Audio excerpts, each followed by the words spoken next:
Friday Football Frenzy moving on to the Halloween edition. Frightful for some teams out there. But here we go. Who's going to advance? Who's going to move on in the state tournament? We're here with the Warren Central cheerleaders. They're ready to go as well. It's week 11. Friday Football Frenzy starts. Get ready. It's time for the action-packed excitement of Indiana high school football.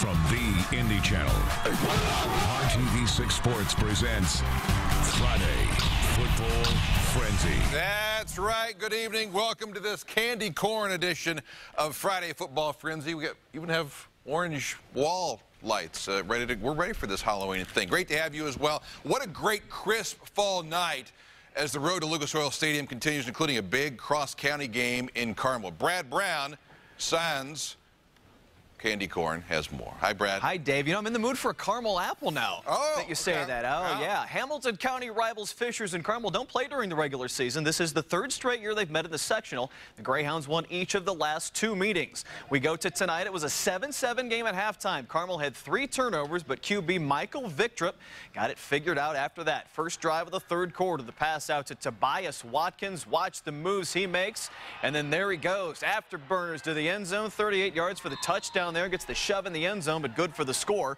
Carmel goes up by 7. More from Victrop later in the third quarter. Keeping it himself this time. You got to stick with him.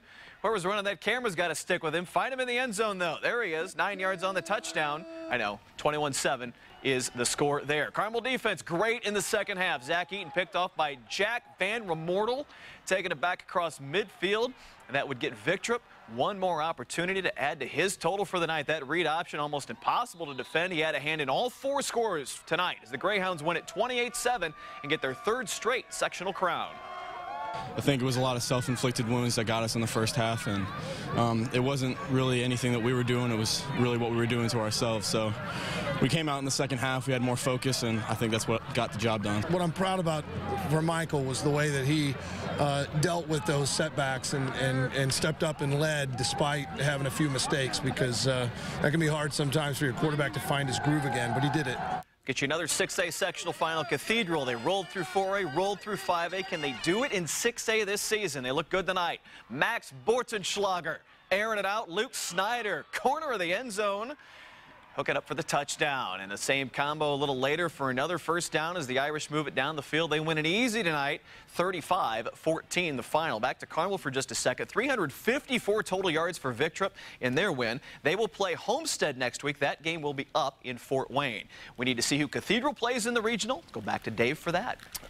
Get your candy corn ready. On the way. Last season, Ben Davis won the first 6A state championship. The Giants have had a rocky ride this season, losing 4 last 5. A lot of injuries as well in the middle of their schedule.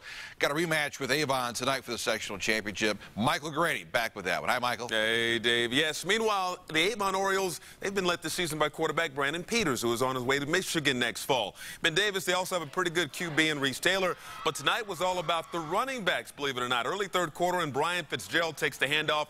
15 yards for the touchdown. That gives the Orioles a 14-6 lead. Very next possession for the Giants, and Chris Evans, look at the move right there.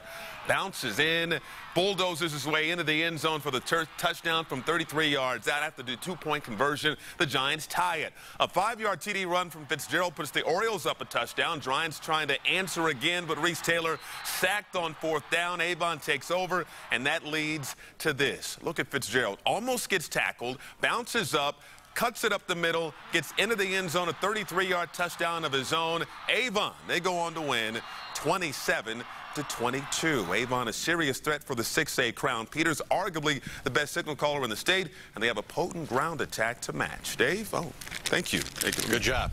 Good job on the highlights. More from Hendricks County in a bit. He's literally right here.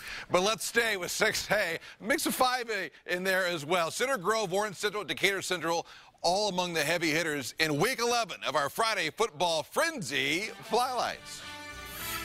So much for daylight savings time, but it is time for Halloween as top-ranked Center Grove hosts Jeffersonville for the Sectional 8 Championship. The time of year Eric Moore loves to coach. It's great in this state because you know, nothing's held against you. If an injury back, you know, a loss the second week doesn't make you, you know, like in Florida, if you lose early, you don't get in the tournament. All in at the start, the Trojans are on everyone's mind. Junior Titus McCoy is off and running 41 yards on the opening series.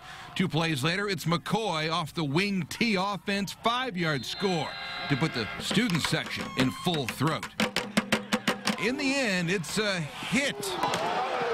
McCoy takes and delivers one at the same time. Jackson Holt finishes with an 8-yard score. CG wins their 5th sectional title in a row, 56-6. Up to Decatur Central for a sectional 13 semifinal. The Hawks hosting Plainfield, going for their first sectional championship in some 10 years. Begging the question tonight, will it be a trick or treat? It's a sweet treat in the second. Tyrone Tracy runs 43 yards down to the 20, where kicker Logan Crum just makes this 34-yard field goal. DC up 10. Of course, it is the night before Halloween, and everyone's dressed up, ready to go as? We're the Wyatt family. And, oh, that's right. He doesn't talk. We've got the purge here. We've got... I'm a yellow banana, baby. And, I'm a hot dog. Yeah. I'm a girl. Yes, and cheerleader. Hawks #1 fan. And we got a guy in a sombrero. Vámonos. The party is on! Best defensive play of the night. Colin Nicewander's pass is complete, but DC's Larry Tracy strips the ball deep in their own territory. Decatur Central advances to play Zionsville next week, 30-27. Last stop, Warren Central, the Sectional 7 championship versus Southport, and the Warriors making big plays. Zach Sumeyer to Jay Coe, and Coe turns on the Jets for a 47-yard gain. Next play, it's Isaac Avant for a 17-yard score. Southport answers with their first touchdown of the game. Luke Johnston to Blake Evans for a 20-yard score. But Warren has the answer all night. One more Avant TD for good measure. A picture-perfect 3rd straight sectional title as they win it 54-17. Wrap it up Week 11, Friday Football Frenzy. Lilacs. Dave, thanks. Back to 5A, Sectional 11, Westfield hosting Lafayette Harrison. Early takeaway for the Shamrocks defense. Lucas Schultz with the interception in the end zone. That will lead right to Westfield's first score of the night. Here we go. Ryan Pepio airs it out over the middle. Milo Beam wide open, touchdown. Shamrocks advance 42-22. They play Lafayette Jeff next week. To 3A, where just 3 weeks ago, Guerin Catholic got their first ever win over Chittard. Tonight, beg the question, could they do it again? This one played at Lawrence North tonight. We've got the whip, we've got the nay-nay and all. Hey, end of the half.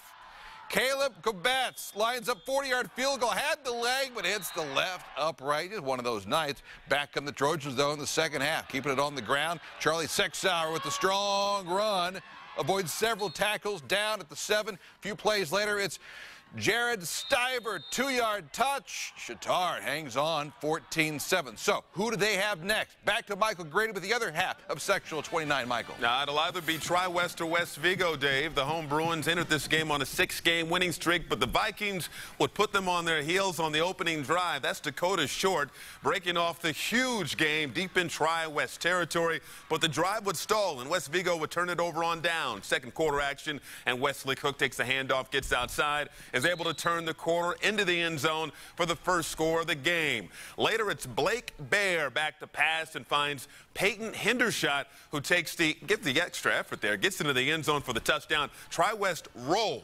56-13. All right, Chittard Tri-West next week. Indiana football tournament, holds a really, it's a random draw. That means a lot of very good games long before the state finals. A pair of the top 10 matchups in the area tonight in the sectional semis. Among them, unbeaten Columbus East going for an 11th win of the season. Dave Marin has his doubleheader tonight.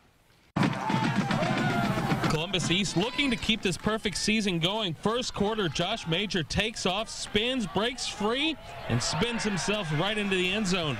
7-0 Olympians. More of the same in the second quarter. Majors again up the middle for the touchdown. He helps lead Columbus East over Whiteland tonight, 28-14. Over to Shelbyville. East Central up 7 at the half. Early third quarter, Doug Rosemeyer breaks free, but gets caught from behind, fumbles, but Nolan Moser is there to pick it up. He takes it the rest of the way.